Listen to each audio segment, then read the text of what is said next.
Praise the lord. మరొక దినమును బట్టి దేవుని స్తుతిద్దాం. 2025 సంవత్సరము మార్చి నెల 9వ తారీఖున అనగా ఈ పరిశుద్ధ దినమున దేవుడు పరిశుద్ధ గ్రంథం నుండి మనకు అందించిన మంచి మాటలు అవేవనగా విశ్వాసం. ప్రతి మనిషికి విశ్వాసం లేనిదే ఏమీ జరగదు. దేవుడి కార్యం చేయాలన్నా, దేవుని కార్యం మనం పొందాలన్నా విశ్వాసం ప్రాముఖ్యం.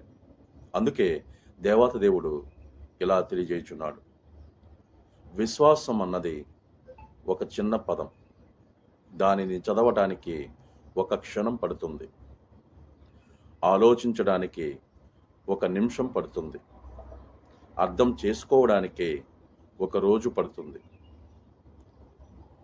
నిరూపించడానికి మాత్రం జీవితకాలం పడుతుంది. అందుకే యోహాను సువార్త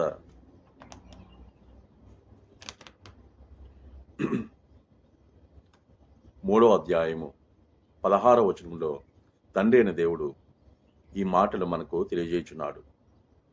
దేవుడు లోకమును ఎంతో ప్రేమించెను కాగా ఆయన తన అద్వితీయ కుమారునిగా లేక జనికులైన కుమారుడిగా పుట్టిన వాని యందు విశ్వాసముంచు ప్రతివాడును నశింపక నిత్య జీవము పొందినట్లు ఆయనను అనుగ్రహించెను.